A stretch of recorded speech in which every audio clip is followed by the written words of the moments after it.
I own 3 rental properties in Florida. Same neighborhood, same square footage, same everything. One's an Airbnb, one's a long-term rental, and one I switched from Airbnb to long-term halfway through last year. Everyone told me Airbnb would make me rich.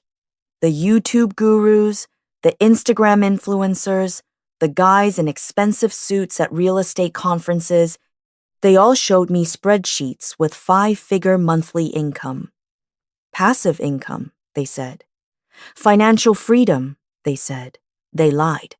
Well, not completely, but they left out about 90% of the story. The part where you're unclogging toilets at 11 p.m. The part where your 5-star guest trashes your place and Airbnb sides with them. The part where Florida passes new laws that kill your business model overnight. So I'm going to tell you what actually happened. Real numbers, real problems, real profit and loss statements that my accountant can verify. Because I'm tired of the BS. And if you're thinking about doing this in Florida, you need to know what you're actually signing up for. Let's start with the money, because that's why we're all here. Property A is my Airbnb in Clearwater Beach. 2-bedroom, 2-bath, sleeps 6. I bought it in early 2022 for $385,000. Put 20% down. Mortgage is $2,100 a month, including taxes and insurance. My highest grossing month was December 2022. I made $8,400 in rental income. The gurus were right. I'm rich. Time to quit my job. Except my expenses that month were $3,200. Cleaning fees, Airbnb fees, maintenance, utilities, supplies, HOA. My net was $5,200. Sounds great, right? $5,200 minus the $2,100 mortgage means I pocketed $3,100 that month. But here's what nobody tells you about that number. December is peak season in Florida. January through March, also great. April, still decent. But May through November, dead. June of last year, I made $2,800 in gross revenue. My expenses were still $2,100 because things break, whether you have guests or not. Net income, $700. Minus the $2,100 mortgage, I lost $1,400 that month. September was worse. Hurricane Idalia. Nobody wanted to visit Florida. I had 3 bookings cancel. I made $1,200 gross. Lost $2,500 after all expenses. So let me give you the actual annual numbers for my Airbnb. 2023, full year, gross revenue, $67,300. Expenses, $31,800. Net income, $35,500. Minus mortgage, $25,200. Actual profit, $10,300. $10,000 profit for the year. That's $858 a month. For comparison, I could have rented that same condo long-term for $2,400 a month. That's $28,800 a year. Expenses would have been maybe $3,600 for the year because long-term tenants pay utilities and I'm not constantly replacing stuff. $28,800 minus $3,000. $600 equals $25,000. $200 net minus the mortgage, same $10,300 profit. Wait, What? Yeah, I made the same amount of money on Airbnb as I would have on a long-term rental, except the Airbnb required 10 times more work. But it gets worse. Let me tell you about Property B. This is my long-term rental in Tampa. Same price range. Bought it for $390,000. Rented it to a family in March 2022 for $2,500 a month. They've been there for almost 2 years now. I've driven to that property exactly 4 times. Once to hand them the keys. Once because the AC broke. Once for a routine inspection. Once because they wanted to renew the lease, and I took them a thank you gift. 4 times in 2 years. You know how many times I've driven to my Airbnb? I stopped counting after 50. Guest locked themselves out. Guest broke the coffee maker. Guest couldn't figure out how to use the TV. Guest said the Wi-Fi was slow. Guest complained about a palmetto bug, which, if you don't know, is a Florida cockroach the size of a small car that lives here, and there's nothing you can do about it. My long-term tenants? They text me when something breaks. I send a repair guy. Done. They pay rent on the 1st of every month like clockwork. No marketing, no guest communication, no reviews to stress about, no cleaning between every stay. The mental piece of long-term rental is worth money that doesn't show up on a spreadsheet. But let's talk about what does show up on the spreadsheet, because this is where it gets really interesting. Property C is the one I switched. I ran it as an Airbnb for all of 2022 and the first half of 2023. Then I converted it to long-term rental in August 2023. Why?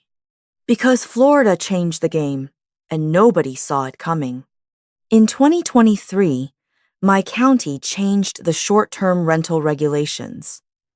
They grandfathered in existing Airbnbs, but they made it almost impossible to get new licenses. They also tripled the licensing fees and added new safety requirements. Fire extinguisher in every room, professional inspections twice a year, occupancy sensors, the works. My licensing and compliance costs went from $500 a year to $2,400 a year, just like that. Then insurance happened. My homeowner's insurance in 2022 was $1,800 a year. When they found out I was running an Airbnb, they dropped me. I had to get commercial short-term rental insurance, $6,400 a year. My insurance went up $4,600 in 1 year. Then HOA happened. My HOA decided they hate Airbnbs. So they passed new rules. Minimum 30-day rentals only. No more weekly vacations. This killed my entire business model because my average booking was 4 to 7 days. I fought it, hired a lawyer, lost. The HOA has the power to change the rules, and there's nothing you can do about it. So, in August 2023, I had a choice. Sell the property or convert to long-term. I converted. Found a tenant in 2 weeks. $2,300 a month. They've been perfect. 0 issues. And here's the crazy part. I'm making more money now than when it was an Airbnb. When it was an Airbnb, after all expenses and the mortgage, I was averaging about $900 a month profit. As a long-term rental, I net $950 a month for 10% of the effort. Let me say that again. I'm making more money with less work. Why didn't I do this from the beginning? Because I believed the hype. And I want to be clear about where that hype comes from. The people selling you courses on Airbnb investing, they make their money from the courses, not from Airbnb. The YouTube videos showing massive cash flow, They're showing you the best months and hiding the slow months. The success stories? Survivorship bias. For every person crushing it with Airbnb, there are 10 who quietly gave up and never talk about it. I'm not saying Airbnb can't work. I'm saying it's way harder than they tell you, especially in Florida, and especially right now. Here are the things that can kill your Airbnb business overnight. HOA changes the rules. Happened to me. County changes regulations. Happened to me. Insurance company drops you. Happened to me.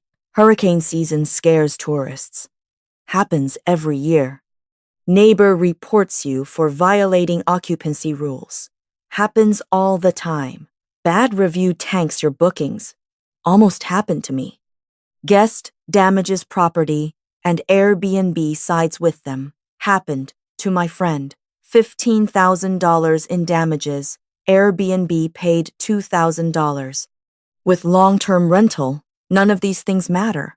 Your tenant signs a lease. They pay every month.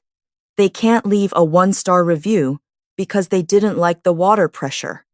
But let's be fair. There are advantages to Airbnb that are real. Flexibility. If I want to use my Clearwater Beach condo for a week, I can. I block off the dates and go enjoy my own property. Can't do that with a long-term rental.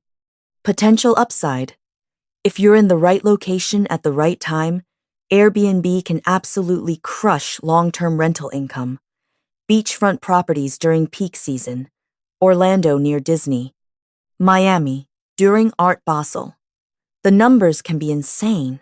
Control. With Airbnb, you control who stays in your property.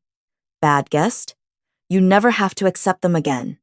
With long-term rental, if you get a bad tenant, you're stuck with them until you can legally evict, which in Florida can take 6 months and cost thousands in legal fees. Tax benefits.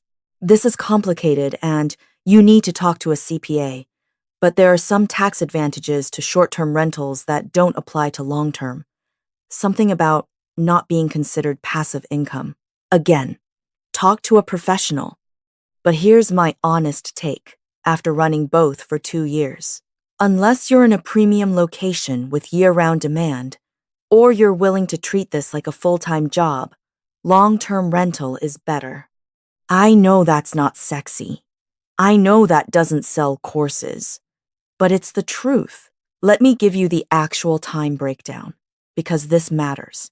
My Airbnb requires about 15 hours of work per week. Guest communication, coordinating cleaning, restocking supplies, handling maintenance, updating the listing, adjusting prices, reading reviews, and obsessing over my rating. 15 hours a week? That's 780 hours a year. For that Clearwater Beach property, I made $10,300 profit in 2023. Divided by 780 hours, that's $13.20 an hour. I could literally work at Target for more money. My long-term rentals require about 1 hour per month. Collecting rent, occasional maintenance calls, annual inspections, 12 hours a year per property. My Tampa long-term rental made $11,200 profit in 2023. Divided by 12 hours, that's $933 an hour. See the difference? Even if the Airbnb made twice as much profit, the time investment makes it less valuable, unless your time is worth nothing. And that's assuming everything goes smoothly. I'm not counting the time I spent dealing with the HOA lawsuit, or the time I spent on the phone with insurance companies, or the time I spent learning about new county regulations. So here's my advice if you're considering this in Florida. First, check your HOA rules. Seriously. Read the entire covenant. Call the HOA president. Ask specifically about short-term rentals. Get it in writing, because they can change these rules anytime, and when they do, you're screwed. Second, check county and city regulations. Every Florida county is different. Some are Airbnb friendly. Some are actively hostile. Some are in transition. Know what you're getting into before you buy. Third, run conservative numbers. Don't use projected income from peak season. Average it over the entire year, including the dead months. Add 20% to your expense estimates because stuff breaks and guests are harder on properties than you think. Fourth, factor in your time honestly. How much is your time worth? How much do you value your mental peace?